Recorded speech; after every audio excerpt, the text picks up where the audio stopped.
6 months had changed everything. The galaxy that once lived in fear now hummed with excitement and possibility. Everywhere you looked, humans and other species worked together, learned together, grew together. Taman stood on the bridge of the eternal dawn. He still could not quite believe he was there. After the crisis ended, Commander Minji had personally requested that he serve as a liaison officer between humanity and the Coalition.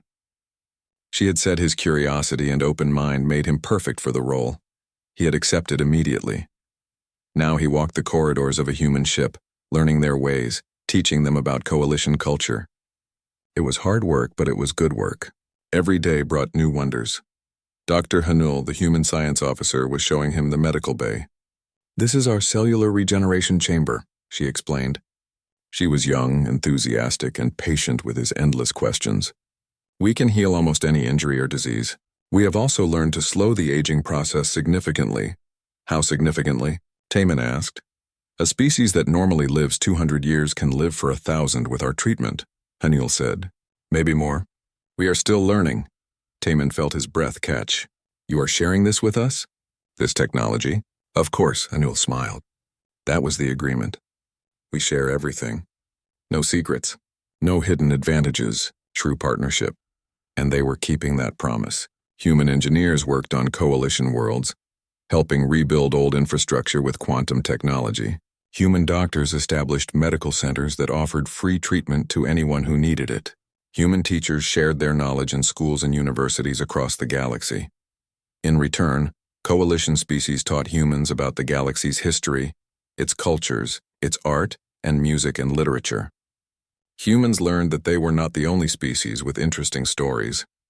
They were not the only ones who had struggled and survived.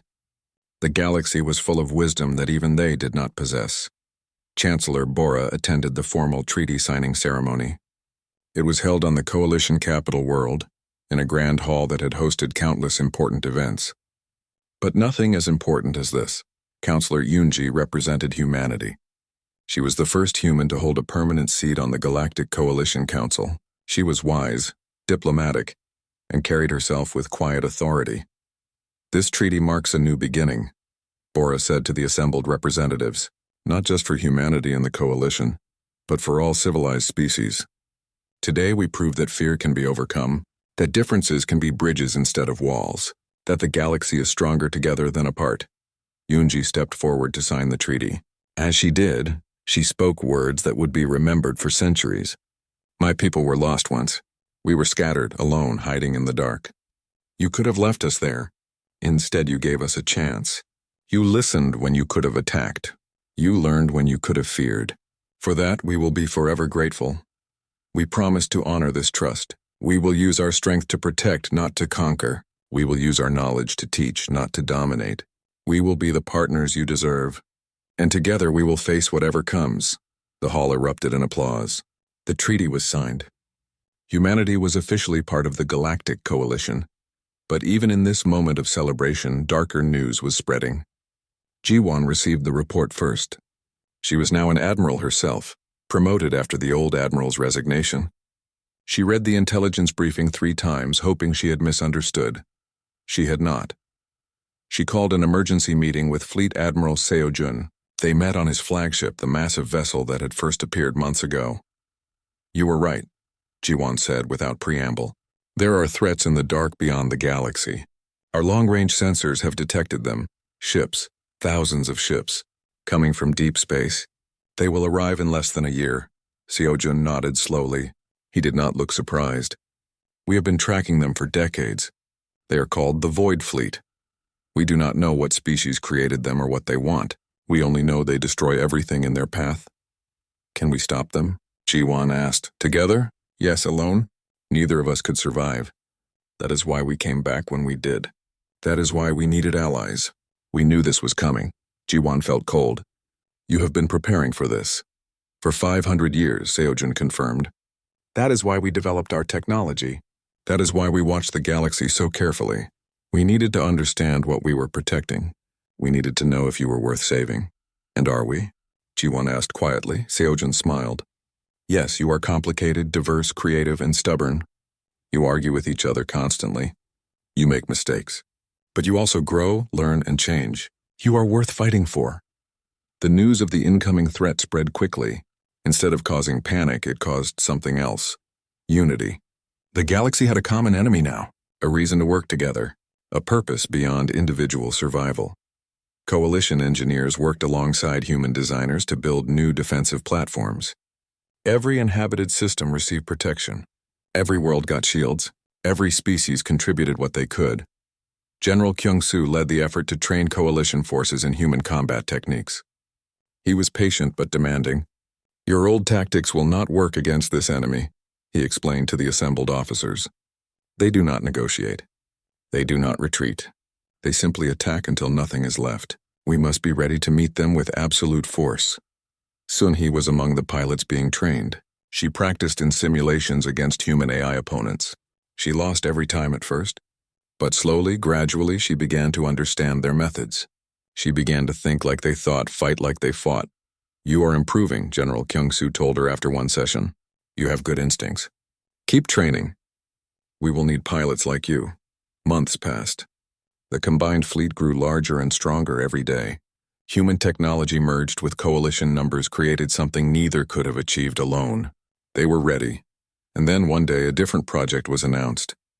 Humanity wanted to return to Earth. They wanted to heal their homeworld. Scholar Wu Jin explained it to a gathering of historians and scientists from across the galaxy. "Earth was our cradle," he said. "The place where we first looked up at the stars and wondered what was out there. It may be dead now, but it does not have to stay that way. We have the technology to stabilize the sun. We have the power to bring life back to that world, not as a place to live, but as a memorial, a reminder of where we came from and what we lost, a promise that we will never forget." The project took 3 months. Human ships surrounded Earth's dying sun, building a massive quantum stabilizer. When they activated it, the sun calmed. Its violent death throes ceased. It settled into a stable, gentle burn that would last for billions of years. Then they turned to Earth itself. The dead, burned world was covered with machines that began the long work of restoration. Oceans would return. Forests would grow again. It would take centuries, but Earth would live once more. Taemin stood on the eternal dawn watching the work begin. Minji joined him at the observation window. "It is beautiful," he said. "It is hope," Minji replied. "Hope that what is lost can be found again. That what is broken can be repaired. That even death is not always final." "Is that what you learned during your 1,000 years in the dark?" Taemin asked. Minji smiled. "That is what we learned, and more. We learned that survival is not enough. That power is not the goal. That the only thing that truly matters is what you do with the time you have. Who you help, who you protect, who you love. We were once like you," she continued, "afraid of strangers, suspicious of differences, focused on our own survival above all else. But losing Earth taught us something important. It taught us that we are all fragile, all temporary, and that the only way to truly survive is to take care of each other." Taemin nodded. He understood now. The humans had not come back to conquer. They had come back to share the most important lesson they had learned. That civilization only mattered if it meant something beyond power. That technology only mattered if it helped others. That strength only mattered if it protected the weak. The Void Fleet arrived exactly when predicted. They emerged from deep space in massive numbers, dark ships that seemed to absorb light itself. They came without warning, without communication, without mercy, and they met the combined forces of the galaxy waiting for them. The battle lasted for 3 weeks. It was fought across dozens of systems. Millions of ships from hundreds of species fought side by side. Human vessels provided the advanced technology and strategic leadership. Coalition forces provided numbers and determination. Together they were unstoppable. Sun-hee flew her fighter in formation with human pilots. She used everything she had learned, every trick and tactic. She fought harder than she had ever fought in her life. And when the battle ended, when the Void Fleet retreated back into deep space, she was still alive. They had won, the galaxy celebrated, not because they had destroyed an enemy, but because they had proven something important. They had proven that together, they could face anything. That unity was stronger than division. That hope was stronger than fear. Years passed. The galaxy entered what historians would call a golden age. Trade flourished. Art and science advanced at incredible rates. New worlds were colonized. Old conflicts were resolved. The coalition expanded to include dozens of new species. The council meeting lasted for 3 days. Representatives from every major species argued, debated, and sometimes shouted at each other. The chamber that usually echoed with calm diplomatic voices now rang with fear and anger. Chancellor Bora sat at the center listening to it all. She had not slept in days. Her advisors told her she needed rest, but rest could wait. This decision could not. Admiral Hyunsik stood before the council, presenting his case. "We cannot trust them," he said, his voice strong and clear. "They claim to want peace, but they show us weapons. They say they want friendship, but they invade our space with hundreds of ships. They tell us they have been watching us for centuries. That is not the behavior of friends. That is the behavior of predators studying their prey." Many council members nodded. The admiral's words made sense to those who valued caution over hope. Ambassador Daehyun spoke next. "With respect to the admiral, I disagree. The humans have done nothing hostile. They have answered our questions honestly. They have offered to share their technology. They have given us time to decide.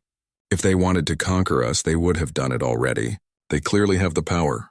"Exactly," the admiral shot back. "They have the power, and we are letting them keep it.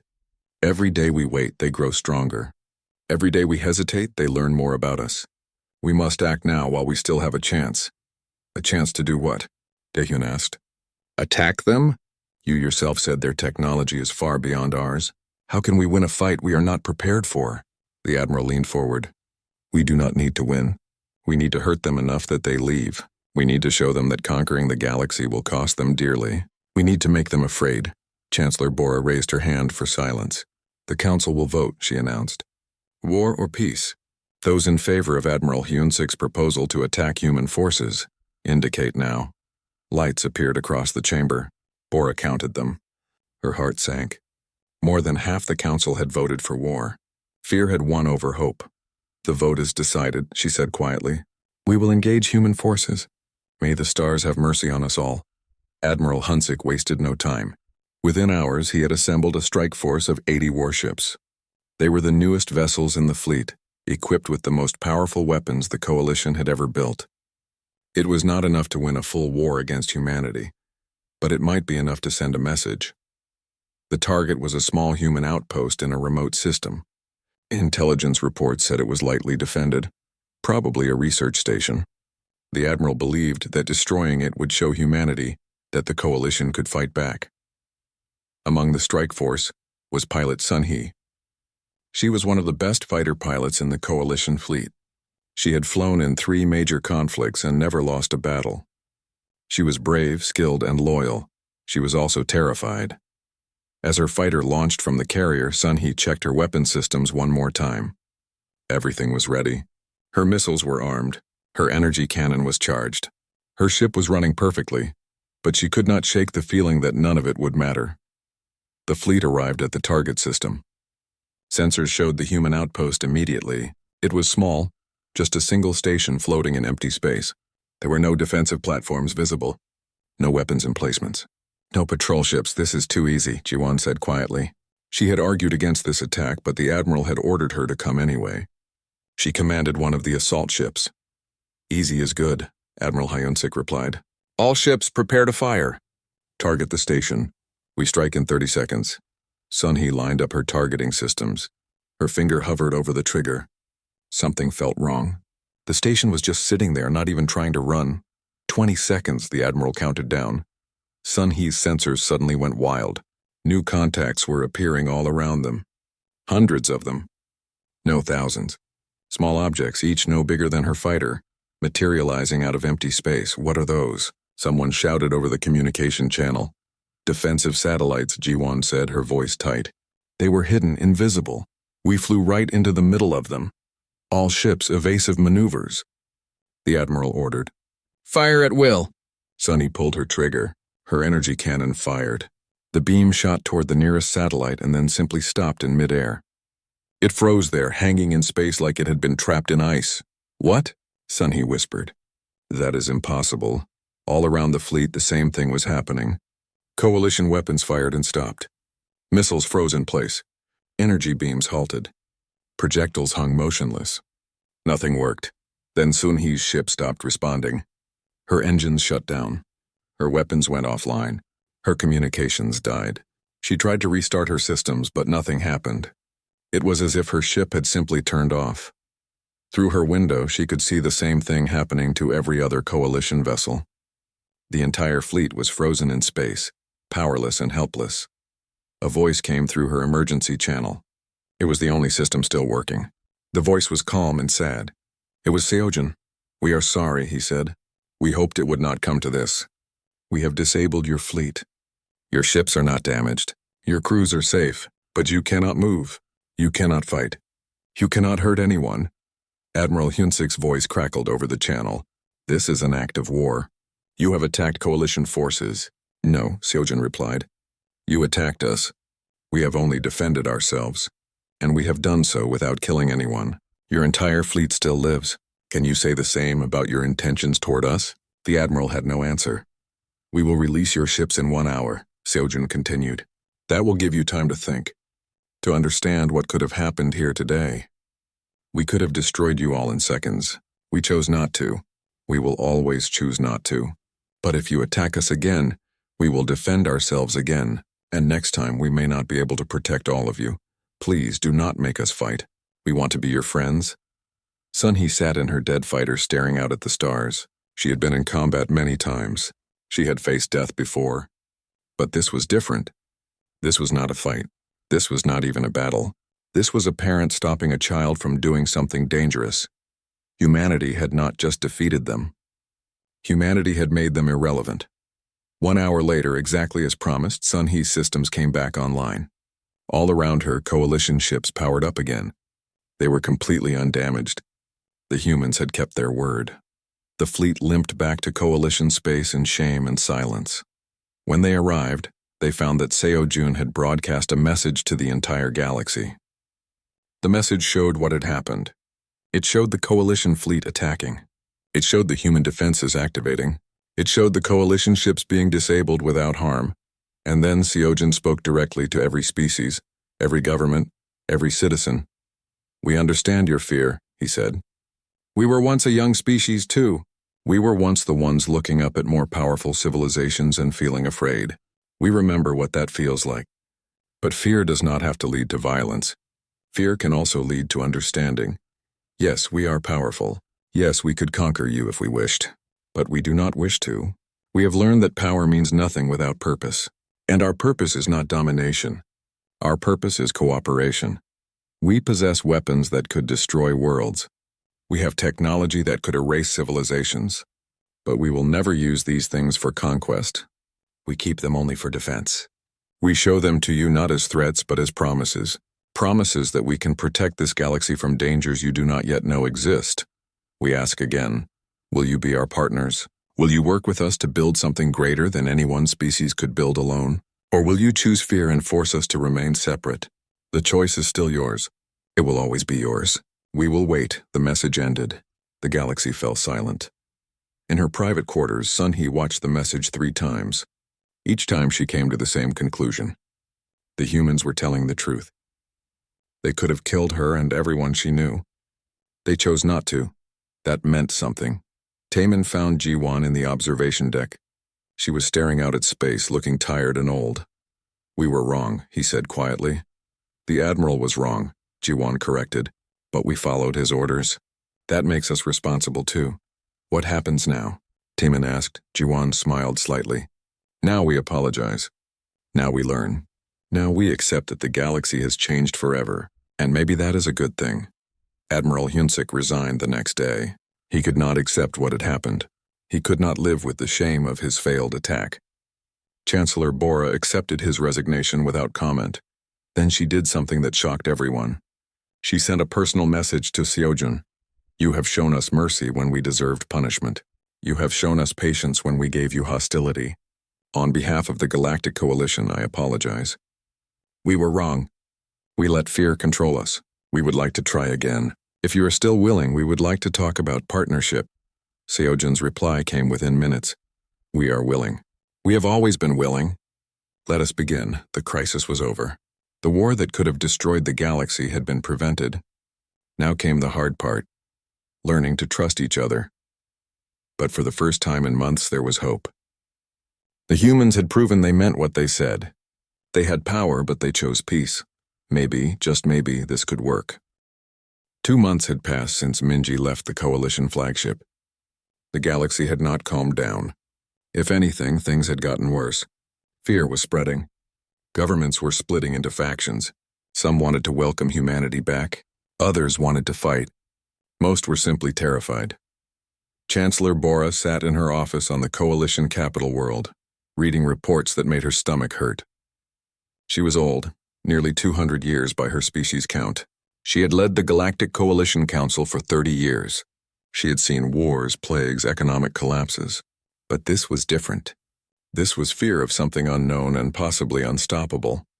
Her assistant entered quietly. "Chancellor, you need to see this now." Bora looked up. Her assistant's face was pale. That was never a good sign. "What is it?" "More human ships. Hundreds of them. They are appearing all across Coalition space, simultaneously." Bora stood up so fast her chair fell backward. "Show me." The holographic display in her office lit up with a map of the galaxy. Red dots appeared everywhere. Each red dot was a human vessel. They were not attacking. They were not even moving. They were just there, suddenly and impossibly present in hundreds of different systems at the same time. "How many?" Bora whispered. 317 ships detected so far. The number is still growing. Bora felt cold. This was not a diplomatic mission anymore. This was a demonstration of power. Humanity was showing the galaxy exactly how strong they had become. On the Coalition flagship, Admiral Hunsik was thinking the same thing. He stood on his bridge watching the same map, seeing the same red dots. His hands were clenched into fists. "They are surrounding us," he said to Jiwon, who stood beside him. "They are showing us that we cannot escape, that we cannot hide, that they are everywhere. Or they are showing us they mean no harm," Jiwon replied. "If they wanted to attack, they would have done it already. These ships are not in attack formations. They are just waiting." "Waiting for what?" the Admiral demanded. "For us to make a choice," Jiwon said quietly. The Admiral was about to respond when a new contact appeared on their sensors. This was not another small ship like the Eternal Dawn. This was something massive. "Contact emerging from subspace," the sensor officer called out. "Distance 5,000 kilometers, size." "Oh no, size is enormous. It is bigger than anything we have ever built." The main screen showed space tearing open like paper. What emerged was a ship that made even the largest Coalition vessels look like toys. It was 10 kilometers long, shaped like a blade, covered in flowing patterns of light. It moved through space without engines, without visible propulsion. It simply glided forward, elegant and terrifying. "This is Fleet Admiral Seojun of the Human Collective," a voice said over the open channel. It was a male voice, deep and confident. "I apologize for the dramatic arrival. We felt it was time to have a more complete discussion about our future together." "Future together?" Admiral Hunsik growled. "You appear in our space with hundreds of warships and talk about the future?" "These are not warships," Seojun replied. "These are colony ships, medical vessels, science ships. We brought what we thought would be most useful for helping the galaxy. We want to share what we have learned." "And your ship?" Jiwon asked. "What is your ship, Fleet Admiral?" There was a pause. "My ship is a defensive platform. It is here to protect the others." "Nothing more." A holographic figure appeared on the bridge. It was Seojun, or at least an image of him. He looked to be about 50 years old in human terms. He wore a uniform similar to Minji's, but with markings that showed his rank. He had gray hair and tired eyes.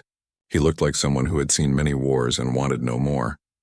"I know you are afraid," Seojun said. "I understand why. A species you thought was dead has returned with technology you cannot match.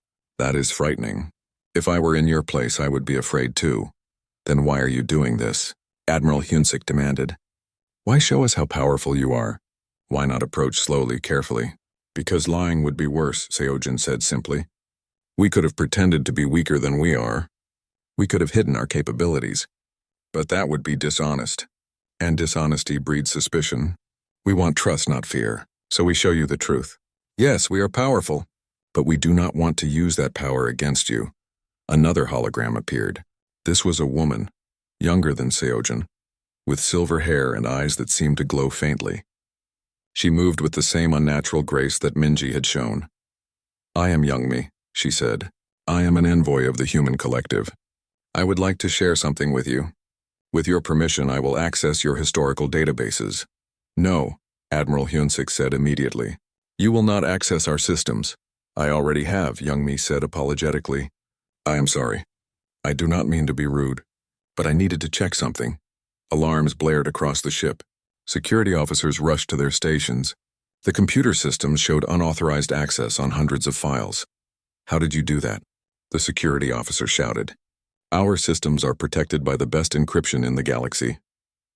Your encryption is very good, Youngmi agreed. But we have quantum computers that operate in 16 dimensions. To us, your security is like a paper lock. I am sorry. I have not damaged anything. I only wanted to show you something important. The main screen changed. It showed old records, very old, from the time when humans first entered the galaxy. Images appeared of human colonies, human ships, human soldiers. The images showed a species that was aggressive, expanding, taking what it wanted. This is what we were, Youngmi said. 1,050 years ago. We were dangerous. We moved too fast. We scared everyone. The galaxy was discussing what to do about us. Some wanted to contain us. Some wanted to destroy us before we became too powerful. The images changed. Now they showed internal human documents. Secret meetings. Debates among human leaders. But we knew, Youngmi continued. We knew we were making mistakes. Some of our leaders wanted to change. They wanted to slow down, to be more careful. They were starting to win that argument. And then our sun died. The screen showed Earth burning. The beautiful blue planet turning red, then white, then black. It showed human ships fleeing in desperate masses. It showed billions dying. That tragedy saved us, Seojin said quietly. It forced us to stop. It forced us to think. It gave us 1,000 years to become something better than we were. Taemin had been watching from the side of the bridge. He had not spoken since the human ships appeared. But now he found his voice. You have been watching us all this time, he said. You know everything about us. Our strengths, our weaknesses, our secrets. That is not fair.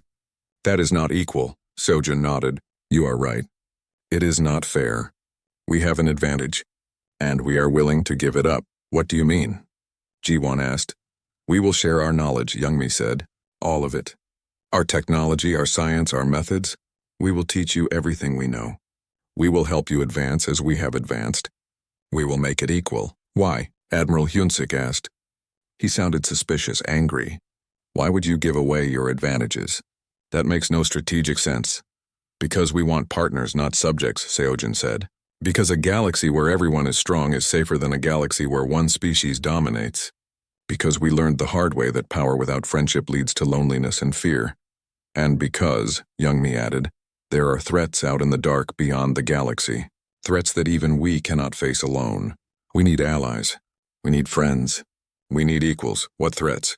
Jiwon asked, suddenly concerned. That is a discussion for another time, Seojun said. First, we must decide if we will be friends or enemies. The choice is yours. We will respect whatever you decide. And if we choose to be enemies? Admiral Hyunsik asked. If we tell you to leave and never come back? If we attack your ships? Seojun looked sad.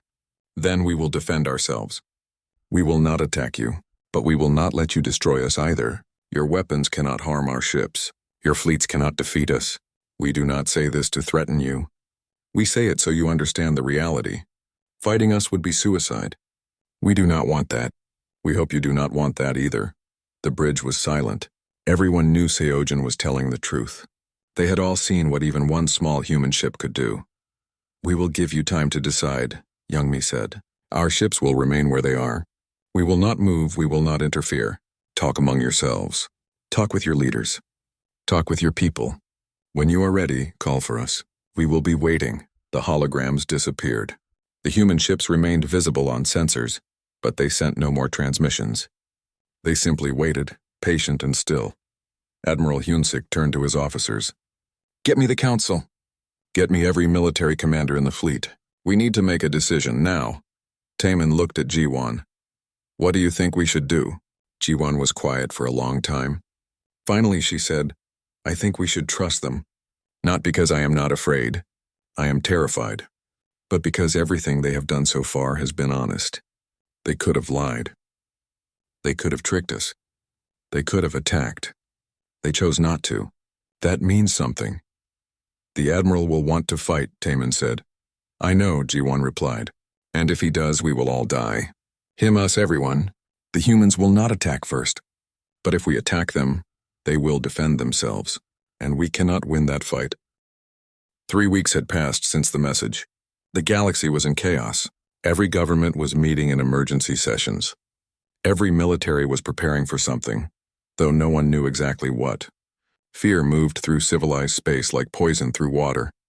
Ambassador Daehyun stood on the bridge of the Coalition flagship, looking out at empty space. He was a diplomat, not a soldier. He had spent his whole career solving problems with words, not weapons. But now the Coalition wanted him to meet with humans. They wanted him to find out what humanity wanted and report back. The problem was that no one knew where the humans were. They had sent their message and then disappeared again. Until today. Contact, the sensor officer called out. Something is appearing in Sector 7. It is coming out of subspace. Admiral Hyunsik moved to the front of the bridge. His hand rested on his weapon. Around him, 30 Coalition warships prepared for battle. They were the strongest force the galaxy could gather on short notice. If humans proved hostile, this fleet was supposed to stop them. Daehyun watched his screen as space itself seemed to tear open. Reality bent and twisted like cloth being pulled by invisible hands. Then a ship emerged. It was beautiful and terrifying at the same time. The vessel was smooth and dark, shaped like a teardrop made of metal and light. It was not very large, about the size of a Coalition destroyer. But something about it felt wrong.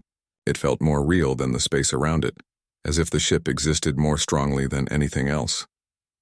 All weapons charged and ready, the tactical officer reported. Hold your fire, Daehyun said quickly. Let me try to communicate first. The Admiral grunted but nodded. You have 5 minutes, Ambassador. If they show any hostile action, we fire. Daehyun opened a communication channel. This is Ambassador Daehyun of the Galactic Coalition. We come in peace. We wish to talk. For a long moment, there was silence. Then the human ship responded.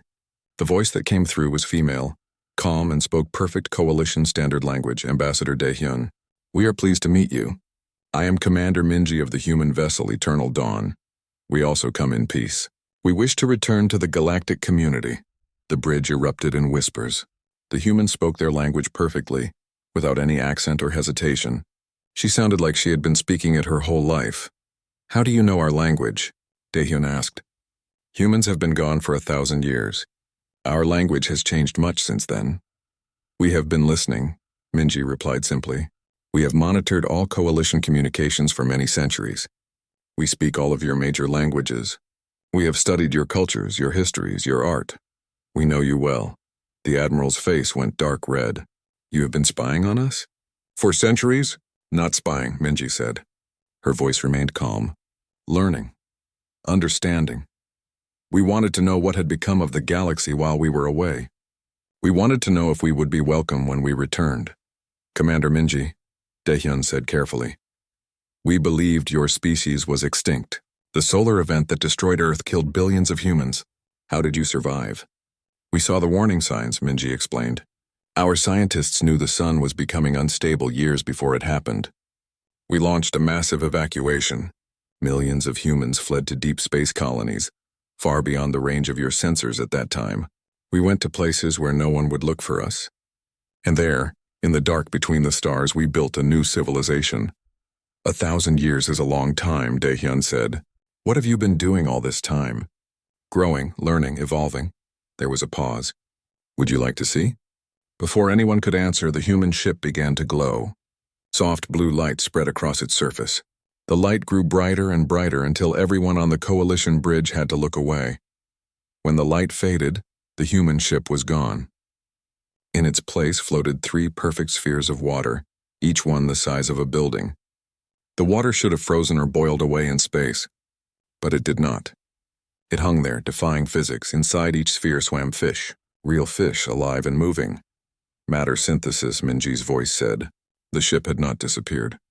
It had simply turned invisible. We can create anything we need from base elements. Food, water, air, fuel. We no longer require supply lines or cargo ships. We are self-sufficient. The water spheres dissolved into nothing and the human ship became visible again. Impossible, the science officer whispered. That would require more energy than a star produces. We have learned to be very efficient with energy, Minji said. Admiral Hyunsik stepped forward. That is a nice trick. But can your ship fight? Admiral, Daehyun said quickly, please, we are here to talk, not to threaten. It is a fair question, Minji said. Yes, Admiral. Our ships can fight, but we hope it will never be necessary. May I come aboard your vessel? It would be easier to talk face to face. The Admiral did not want to agree. Daehyun could see that, but refusing would be an insult, and insulting humanity right now seemed like a very bad idea. You may come aboard, the Admiral said, but only you. No weapons, and you will be scanned before entering our ship. Of course, Minji agreed. 30 minutes later, Commander Minji materialized in the Coalition ship's docking bay. She did not arrive in a shuttle. She simply appeared as if she had walked through an invisible door from her ship to theirs. Taemin was there, along with Jiwon and a dozen armed guards. They all stared at the human woman who stood before them. She looked normal. That was the strangest thing. She looked like a regular human from the old pictures. She was wearing a simple gray uniform with no decorations. She was young, maybe 30 years old by human standards. She had short dark hair and calm eyes. But something about her felt different. She moved with perfect grace, as if gravity had no hold on her. Her eyes seemed to see everything at once. And when she smiled at them, Taemin felt like she could read his thoughts. Hello, she said. Thank you for allowing me to visit. It has been a long time since humans and others spoke face to face. Daehyun stepped forward and bowed slightly. Welcome aboard, Commander. I am Ambassador Daehyun. We have many questions. I am sure you do, Minji said. I will answer what I can. They brought her to a meeting room. Security guards stood at every door. Sensors tracked her every movement. None of it seemed to bother her. For 2 hours they talked. Minji explained how humans had survived. She talked about the deep space colonies, the new technologies they had developed, the society they had built in isolation. She spoke clearly and simply, never hiding anything. Why did you hide for so long? Jiwon asked. Why not come back sooner? We were not ready, Minji said. When we left, we were broken and desperate. We had lost our homeworld. We had lost billions of our people. We needed time to heal. We needed time to grow. And we needed to make sure we would not repeat the mistakes of our past. What mistakes? Taehyun asked. Minji looked sad for the first time. We were aggressive. We expanded too quickly. We took what we wanted without asking. We made others afraid of us. That fear nearly destroyed us once. We will not let it happen again. Admiral Hyunsik slammed his hand on the table. Nice words. But I saw your ship. I saw what it could do. You have technology that makes our entire fleet look like toys. How do we know you will not conquer us? Minji met his angry gaze calmly. You do not know. You have to trust us, just as we have to trust you. Trust is hard. It takes time. But it is the only way forward. And if we say no? The Admiral demanded. If we tell you to leave and never come back? Minji was quiet for a moment. Then we will be sad. But we will respect your choice. We will return to the dark. We will not force ourselves on you. She stood up. I should return to my ship. You need time to discuss this among yourselves. I understand. This is a big decision. Take all the time you need. Before she left, she turned to Taemin. She had not spoken to him during the meeting, but now she looked directly at him. You were the one who found us, she said. It was not a question. Taemin nodded, unable to speak. Thank you, Minji said, for being curious, for not ignoring what you saw, for bringing us back to the light. Then she vanished, disappearing as suddenly as she had arrived. The meeting room was silent. Everyone looked at each other, unsure what to say. Finally, Admiral Hyunsik spoke. We need to report this to the Council immediately, and we need to prepare. If humanity truly has this much power, we cannot let them control the galaxy. We must act first, Daehyun shook his head. With respect, Admiral, I think we should try diplomacy first. They came in peace. They answered our questions honestly. They even offered to leave if we asked them to. Words are easy, the Admiral growled. Actions matter. And their actions tell me they have been watching us like prey for centuries. That is not friendship. That is hunting. As they argued, Taemin looked out the window at the human ship floating in space. It was so small, so peaceful looking. But he knew now that appearances meant nothing. That tiny ship could probably destroy their entire fleet without breaking. Humanity had returned, and the galaxy had no idea what to do about it. Taman stared at the screen in front of him. The numbers made no sense. He checked them again, then a third time. His ship floated quietly at the edge of the Sol system, the place where humans used to live. But humans were dead now. Everyone knew that. They had been gone for 1,000 years. The young officer rubbed his eyes and looked at the data one more time. Strange energy readings pulsed from empty space near the old quarantine zone. These readings were not normal. They were not natural. Something was out there, hiding in the dark between the stars. Taman pressed the communication button. His hand shook slightly. He had never reported anything important before. For 3 years, he had been doing routine patrols in this dead system. Nothing ever happened here. The Sol system was just a grave, a reminder of what happened when a species got too confident. Commander Ji-Won appeared on his screen. She looked tired, as always.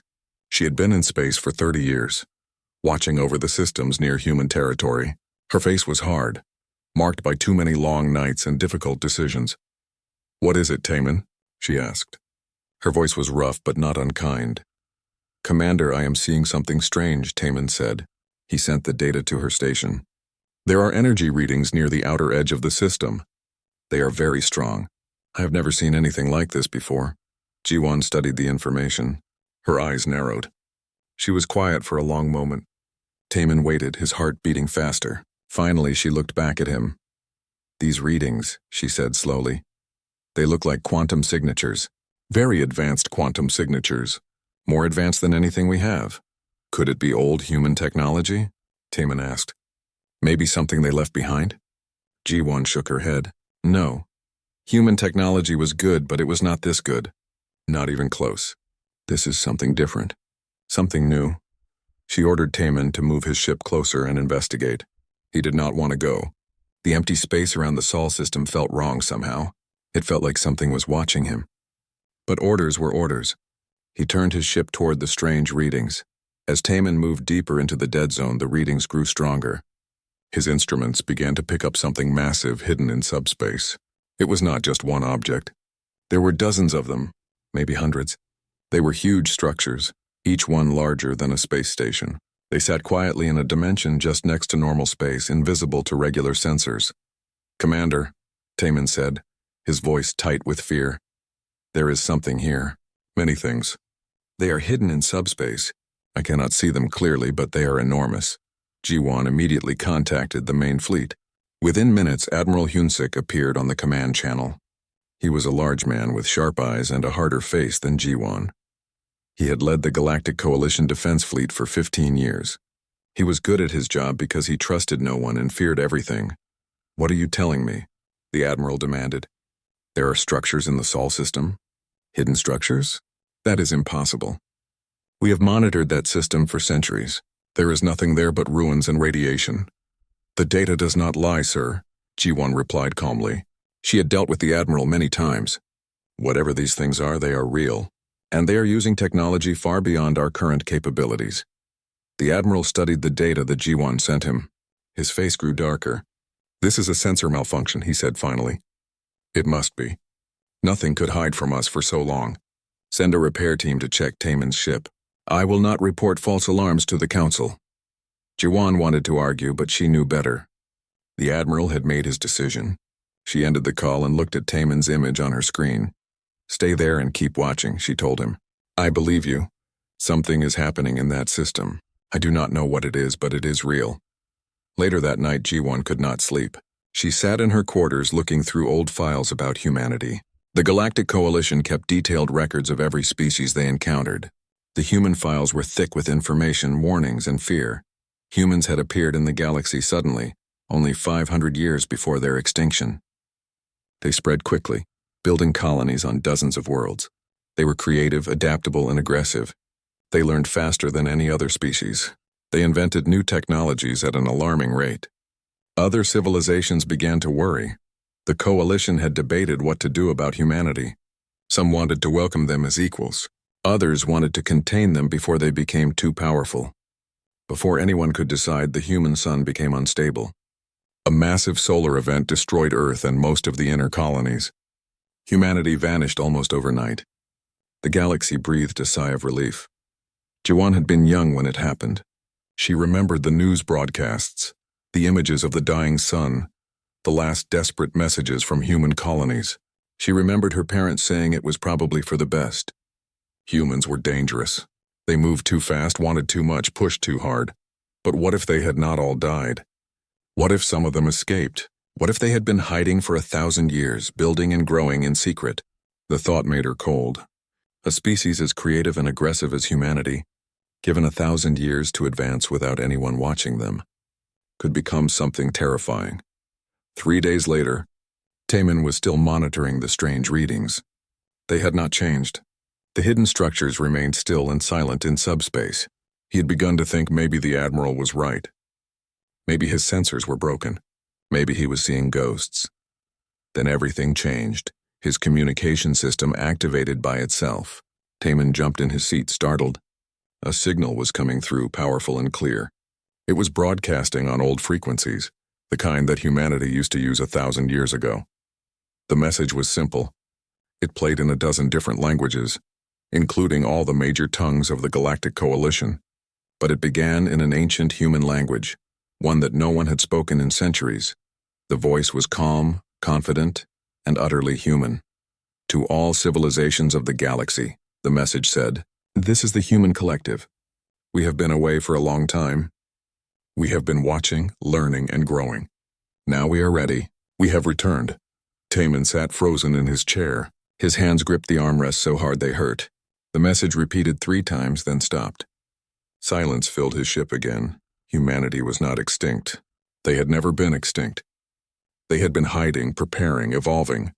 And now they were back. Taemin immediately sent the recording to Jiwan. Then he sent it to the Admiral.